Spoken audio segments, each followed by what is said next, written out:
Olá pessoal, hoje eu vou falar sobre um assunto que interessa muito os pais de recém-nascido, o choro do bebê.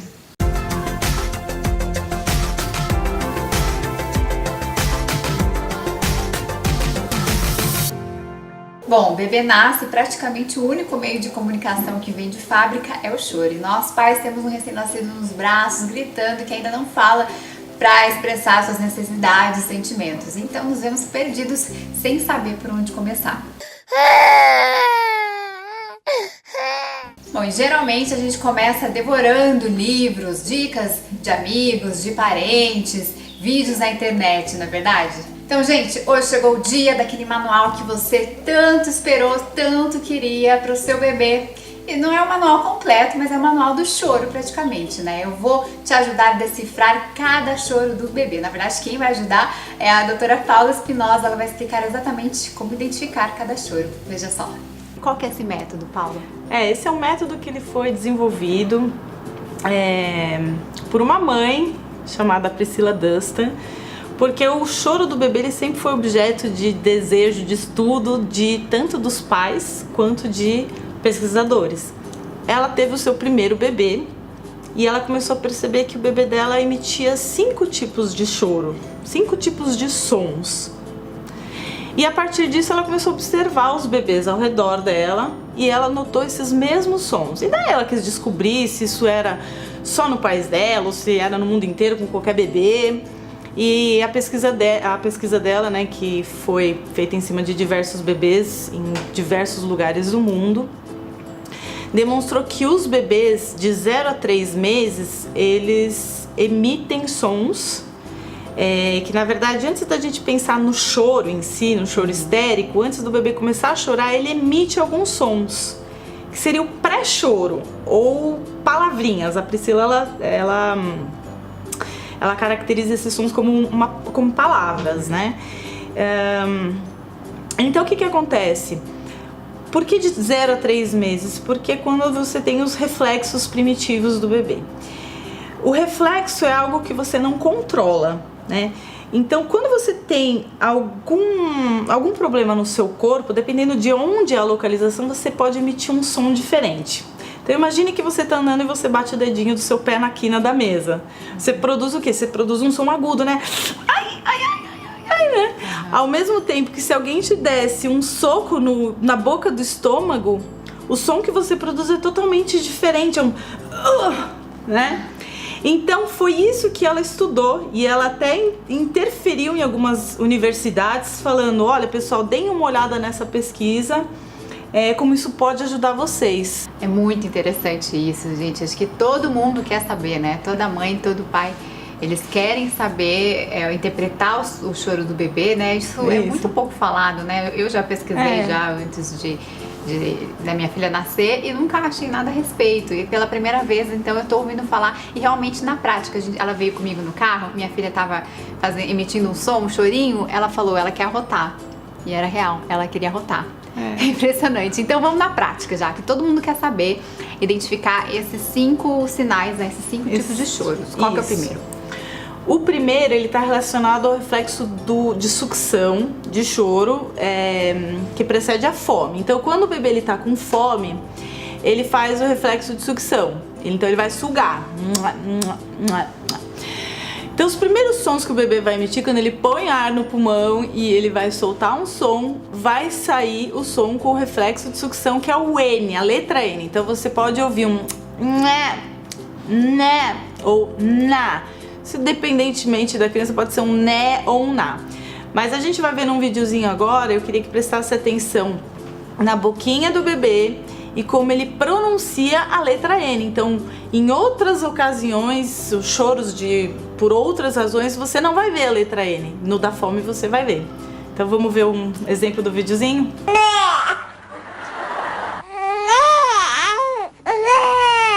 A gente fala né toda hora, né? Eu tomo então tenho fome toda hora, eu falo né. Mas é impressionante, você vê a letra N, né? O próximo tipo de choro é o choro do sono. Então ele vem junto com o reflexo do bocejo. Então a gente não vai ver a letra N e agora a gente vai ver uma boca ovalada, né? Emissão do som com a boca ovalada. Vamos ver a diferença. Agora já dá pra ver a discrepância entre os dois tipos de sons. Vamos lá. E realmente é uma diferença grande, né? Até o choro é um pouco, tem um tom mais grave, né, do que o choro de fome. Sim. E às vezes a gente nem se toca que esse choro é de sono. É, porque às vezes o bebê ele pode dormir bastante, mas não suprindo a necessidade real que ele tem. Sono interrompido, mudança de rotina. E o choro da privação de sono, do estresse, ele pode ser tão agudo, tão intenso, que você nem desconfia que é sono. Pode simular, desculpa, um choro de... Você pode achar que é um choro de cólica ou um choro de fome, mas você não vai desconfiar, dar remédio sem precisar. Você vai nem imaginar que pode ser sono. Por quê? Porque você já ficou tão cansada que você deitou pra dormir, o seu olho não fecha? Isso pode acontecer com as crianças também. Eles estão tão cansados, às vezes eles não conseguem dormir, mas você percebe no choro do sono. E a própria Priscila fala que esse método ele pode até salvar vidas, porque quando você tem um bebê chorando e você não sabe por que ele está chorando, muitas vezes a gente vai apelar para medicações, como você falou, mas como a gente vê, e chacoalha, e tenta distrair, chacoalha de um lado, chacoalha do outro, isso é perigoso, que pode desenvolver uma síndrome, né? Do bebê sacudido. A síndrome do bebê sacudido. Que é bem sério. Que pode ser bem sério, inclusive até fatal. O próximo choro é o choro do desconforto, tá? Vocês vão ver aí no videozinho que ele chama ré, porque em inglês o H tem som de R. Esse chorinho, prestem atenção, ele é um chorinho que ele parece um chorinho de mãe, né? Você vê que não tem nada de grave, tá? E ele é completamente diferente dos outros choros anteriores.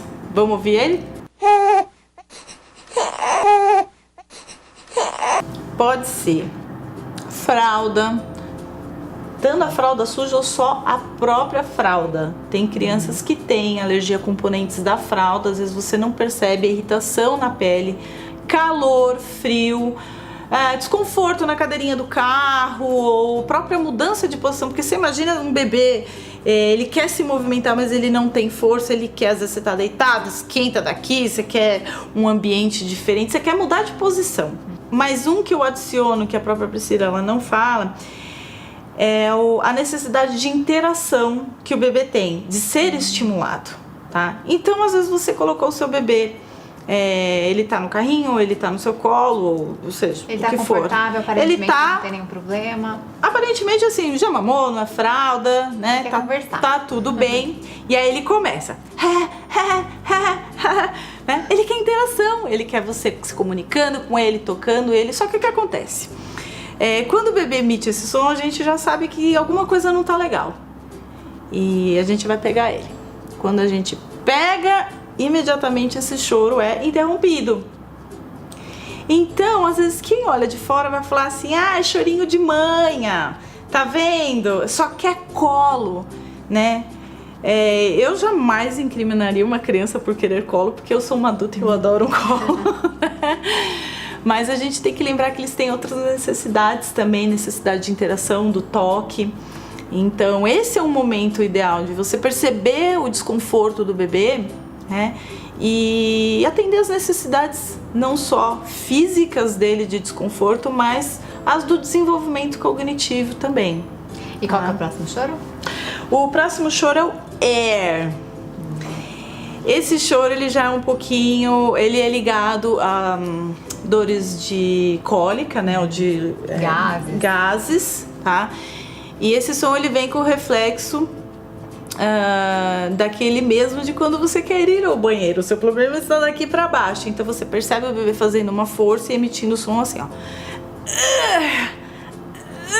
Você percebe que tá aqui. Você vai ver que é diferente o de arrotar. O de arrotar tá aqui em cima, ó, que é o próximo. Mas vamos notar o choro da cólica, como ele é um pouco mais agudo, ele é um pouco mais intenso.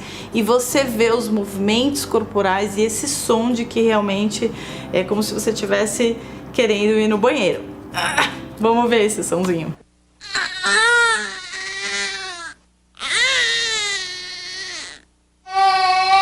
Ele é um choro sofrido, você percebe pela contração abdominal, você percebe que ele tem todo um outro componente que envolve o corpo inteiro. Mas como eu disse, alguns outros choros podem simular.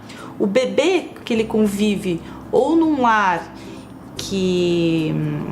hostil, que existem muitas brigas ou que ele está sendo negligenciado, um bebê que enfrenta um estresse, que a gente chama de estresse tóxico, todo o conjunto de hormônios que atinge ele impacta a parte do sistema gastrointestinal, né? Então, quando a gente está estressado, você também tem dificuldade, às vezes, de ir ao banheiro, porque você diminui fluxo sanguíneo para aquela região.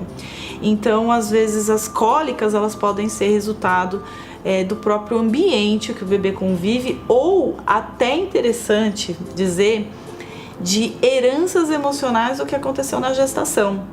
Então, por exemplo, aquela grávida que ela passava um trabalho muito intenso, muito nervoso, muito estresse, né?